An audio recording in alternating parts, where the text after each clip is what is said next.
The Real FM 103.6.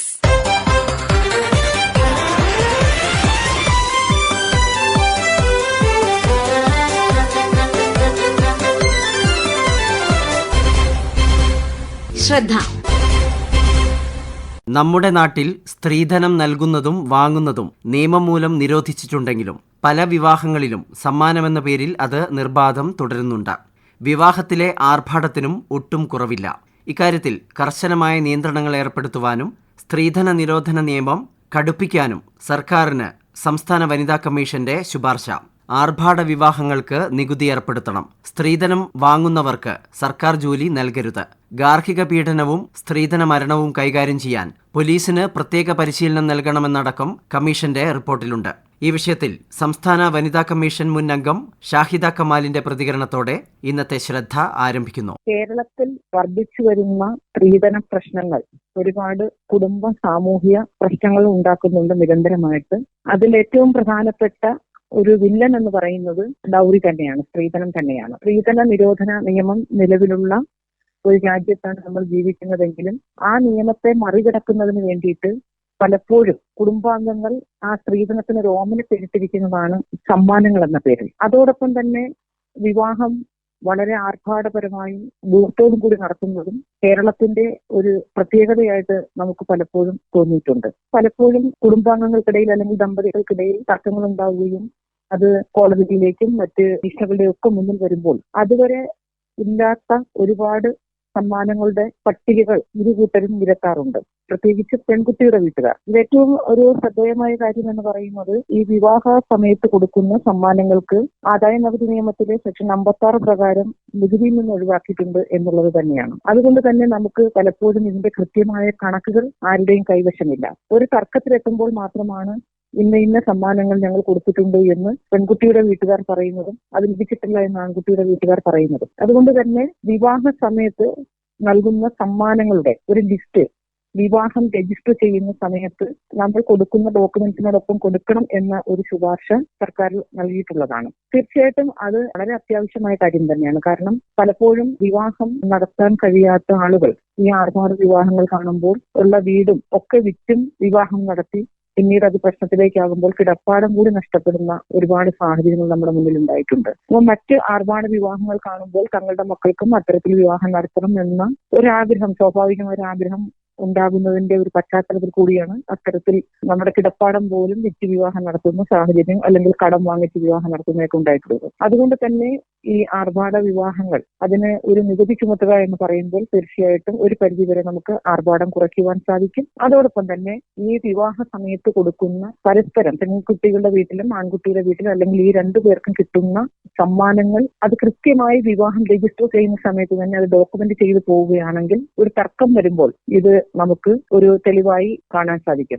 വിവാഹ സമയത്ത് കൈമാറുന്ന സ്വർണം, പണം, മറ്റ് വസ്തുക്കൾ എന്നിവയെല്ലാം തന്നെ 1961 നിലവിൽ വന്ന സ്ത്രീധന നിരോധന നിയമപ്രകാരം ശിക്ഷാർഹമായ കാര്യങ്ങളാണ്.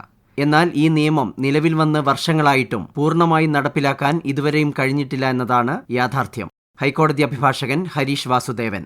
സ്ത്രീധന നിരോധന നിയമം രാജ്യത്ത് എന്നോ നിലവിൽ വന്നതാണ്. സ്ത്രീധനം കൊടുക്കുന്നതും വാങ്ങുന്നതും ശിക്ഷാർഹമാണ്, ചോദിക്കുന്നതും കുറ്റകരമാണ്. സ്ത്രീധനം എന്ന പേരിൽ കല്യാണ സമയത്ത് നടക്കുന്ന വലിയ സമ്മാന കൈമാറ്റങ്ങൾ പോലും നിയമം ഗൗരവത്തോടെയാണ് കാണുന്നത്. അതുകൊണ്ടാണ് സ്ത്രീധന നിരോധന നിയമവുമായി ബന്ധപ്പെട്ട് കേരളത്തിൽ രൂപീകരിച്ചിട്ടുള്ള ചട്ടങ്ങൾക്കകത്ത് ഏതെങ്കിലും സർക്കാർ ഉദ്യോഗസ്ഥർ വിവാഹം കഴിക്കുമ്പോൾ അവർ കൈപ്പറ്റിയ സമ്മാനങ്ങളുടെ വിവരങ്ങളും അവർ സ്ത്രീധനം വാങ്ങിയിട്ടില്ല എന്നുള്ള സത്യവാങ്മൂലം ഉൾപ്പെടെ അവരുടെ മേലധികാരിക്ക് നൽകണം എന്ന് ചട്ടങ്ങളിൽ നിഷ്കർഷിച്ചിരിക്കുന്നത്. എന്നാൽ നമ്മുടെ നാട്ടിൽ ഈ നിയമം നോക്കുകുത്തിയായി നിൽക്കുന്നു എന്നല്ലാതെ ഇത് പ്രവർത്തിക്കാറില്ല. പലപ്പോഴും കല്യാണത്തിന്റെ ഭാഗമായിട്ട് ലക്ഷങ്ങളോ ഇപ്പോഴൊക്കെ കോടികളോ സ്ത്രീധനം കൊടുക്കേണ്ടി വരുന്നുണ്ട്.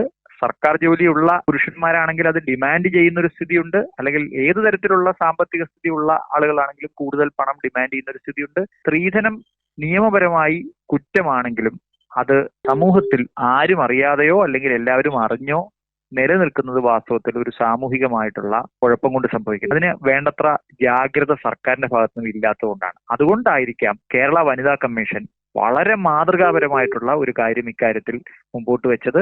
നിലവിലുള്ള നിയമങ്ങളിൽ ഉള്ളത് കർശനമായി നടപ്പാക്കുകയും ഓരോ സർക്കാർ ഉദ്യോഗസ്ഥരോടും ഈ നിയമം നടപ്പാക്കുന്നതിന് വേണ്ട കർശനമായ നടപടികൾ സ്വീകരിക്കാനും ഒപ്പം ആഡംബര വിവാഹങ്ങൾക്ക് കൂടുതൽ നികുതി ഏർപ്പെടുത്താനുള്ള പുതിയ നിയമം കൊണ്ടുവരുന്നതിനും അത്തരം ശുപാർശകൾ വാസ്തവത്തിൽ സർക്കാർ കർശനമായി നടപ്പാക്കുകയാണെങ്കിൽ, മുഖം നോക്കാതെ നടപ്പാക്കുകയാണെങ്കിൽ, ആദ്യമൊക്കെ കുറച്ചു പേരുടെ എതിർപ്പുകൾ ഉണ്ടാവുമെങ്കിലും പിന്നീട് ഒരു വലിയ സാമൂഹിക ഗുണം ആയിട്ടാണ് അത് മാറുക.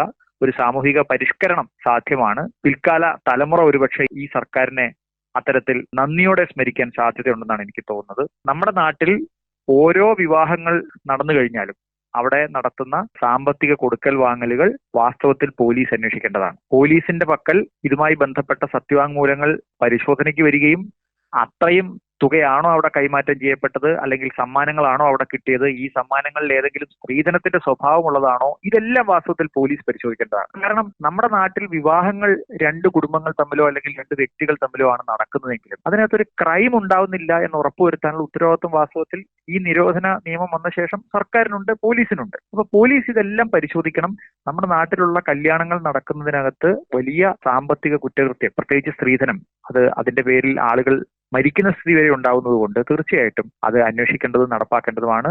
കേരള വനിതാ കമ്മീഷൻ ഈ കാര്യത്തിൽ സ്വീകരിച്ച മാതൃകാപരമായ നടപടി ഇന്ത്യയിലെ എല്ലാ സംസ്ഥാനങ്ങളും സ്വീകരിക്കുകയും നിയമസഭ ഇത് ചർച്ച ചെയ്ത് അടിയന്തരമായി ആവശ്യമായ ചട്ടങ്ങളിലും നിയമങ്ങളിലും ഭേദഗതി വരുത്തുകയും ചെയ്യേണ്ടത് വളരെ അത്യാവശ്യമാണ്. പണ്ടുകാലത്ത് വിദ്യാഭ്യാസമോ തൊഴിലോ മറ്റു വരുമാന മാർഗങ്ങളോ ഇല്ലാത്ത സാഹചര്യത്തിൽ വിവാഹങ്ങളിൽ നൽകിയിരുന്ന സമ്മാനമെന്ന ആചാരം ഇന്നും പല വിവാഹങ്ങളിലും തുടരുന്നു എന്നത് പുരോഗമന കേരളത്തിന് തന്നെ അപമാനകരമാണ്.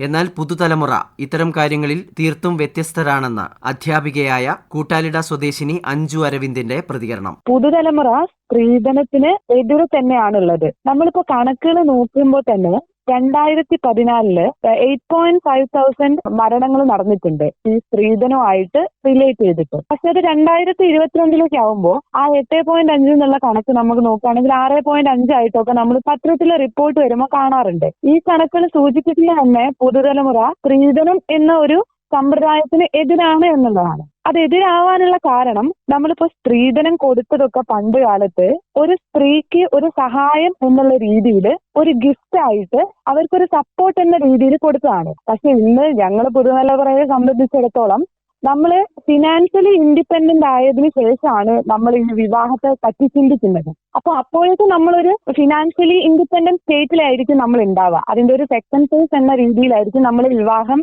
എന്നൊരു ചടങ്ങിലേക്കൊക്കെ കടക്കുക. അപ്പൊ നമുക്ക് ഈ ഒരു ഗിഫ്റ്റിന്റെയോ അല്ലെങ്കിൽ അത് സ്ത്രീധനം തന്ന് നമ്മളെ സപ്പോർട്ട് ചെയ്യേണ്ട ഒരു ആവശ്യം നമ്മളെ പാരന്റ്സിന് വരുന്നില്ല എന്നുള്ളതാണ്. അത് മാത്രമല്ല, നമ്മളെ അച്ഛനും അമ്മയും അവര് സമ്പാദിച്ചത് വെച്ച് നമ്മളെ പഠിപ്പിച്ച് ഒരു നല്ല നിലയിലാക്കി നല്ലൊരു ക്യാരക്ടർ ഉണ്ടാക്കി വിട്ടിരിക്കുകയാണ്. അപ്പോ അതിനുശേഷം നമുക്ക് ഒരു പങ്കാളിനെ തെരഞ്ഞെടുക്കാനുള്ള സ്വാതന്ത്ര്യവും അതിനുശേഷം ജീവിക്കാനുള്ള ഒരു കഴിവും നമ്മൾ നേടിയിട്ടുണ്ട്. അപ്പൊ പിന്നെ ഞങ്ങളുടെ അച്ഛനും അമ്മയും അവര് സമ്പാദിച്ച മുഴുവൻ പണവും അവരുടെ സന്തോഷത്തിനായി മാറ്റിവെക്കണം എന്നുള്ളതാണ്. അപ്പൊ അതുകൊണ്ട് തന്നെ ലോൺ എടുത്തിട്ട് ഞങ്ങൾക്ക് അങ്ങനെ ഒരു ഗിഫ്റ്റ് തരുന്നതിനോട് ഞങ്ങൾക്ക് വിയോജിപ്പുണ്ട്. ഞങ്ങളുടെ ആഗ്രഹവും അവരുടെ ബാക്കിയുള്ള ജീവിതത്തിന് വേണ്ടി അവരുടെ കയ്യിൽ ബാക്കിയായ തുക അതിന് വിനിയോഗിക്കണം എന്നുള്ളത് തന്നെയാണ്. വിവാഹ ജീവിതത്തിലേക്ക് കടക്കുന്നതിന് മുമ്പേ നമ്മൾ സ്വന്തമായി അധ്വാനിച്ച് നമ്മളുടേതായ സമ്പാദ്യം കൊണ്ട് നമ്മളൊരു വിവാഹ ജീവിതത്തിലേക്ക് കടക്കണം എന്നാണ് എന്റെ അഭിപ്രായം. നമ്മൾക്ക് താല്പര്യമില്ലാഞ്ഞിട്ടുകൂടെ ചിലരുടെ നിർബന്ധ പ്രകാരം നമ്മൾ ഈ സ്ത്രീധനം എന്ന സമ്പ്രദായത്തിൽ നിന്ന് കൊടുക്കേണ്ടതായിട്ട് വരുന്നുണ്ട്. അപ്പൊ അതിനുള്ള ഒരു പ്രധാന കാരണം എന്താണെന്ന് വെച്ചാൽ ഈ സ്ത്രീധനം കൊടുക്കുന്നതും വാങ്ങുന്നതും ശിക്ഷാർഹമാണെന്ന് നിയമം പറയുന്നുണ്ടെങ്കിലും കൃത്യമായി ഇത് നടപ്പിലാക്കപ്പെടുന്നില്ല എന്നുള്ളതാണ്. അപ്പൊ നിയമ സംവിധാനം കൂടുതൽ ദൃഢപ്പെടുകയാണെങ്കിൽ നമുക്ക് താല്പര്യമില്ലെങ്കിൽ കൂടെ ഇതിന് നിന്ന് കൊടുക്കേണ്ടതായിട്ട് വരില്ല എന്നോട് എനിക്ക് അഭിപ്രായമുണ്ട്. സ്ത്രീധന സമ്പ്രദായം നമ്മുടെ രാജ്യത്ത് നിയമം മൂലം നിരോധിച്ചിട്ടുണ്ട്. ആചാരങ്ങളുടെ പേരിൽ അത് കൊടുക്കാൻ പല രക്ഷിതാക്കളും സർവ്വസ്വത്തും പണയം വെക്കേണ്ട ഗതികേടിലുമാണ്. ഒപ്പം തന്നെ സ്ത്രീധനം കൊടുക്കാൻ സാധിക്കാത്ത ഭാര്യമാർക്ക് ഭർതൃഗൃഹത്തിൽ പീഡനങ്ങൾ അനുഭവിക്കേണ്ടി വരുന്ന വാർത്തകളും കുറവല്ല. ഇത് തടയുന്നതിനായി ശക്തമായ നിയമം നിലവിൽ വന്നിട്ടും ഇനിയും ഈ ദുസ്ഥിതിക്ക് മാറ്റം വരാത്തത് സാംസ്കാരിക കേരളത്തിന് തന്നെ അപമാനകരമാണെന്ന് പറയാതെ വയ്യ. അതുകൊണ്ട് തന്നെ സ്ത്രീധന നിരോധന നിയമം കടുപ്പിക്കുവാനുള്ള സംസ്ഥാന വനിതാ കമ്മീഷന്റെ നിലപാട് തികച്ചും സ്വാഗതാർഹമാണ്. ശ്രദ്ധ ഇന്നിതുവരെ തയ്യാറാക്കി അവതരിപ്പിച്ചത് സുബീഷ് നടുവണ്ണൂർ. ആശയം നിർവഹണം സി കൃഷ്ണകുമാർ. ശ്രദ്ധ.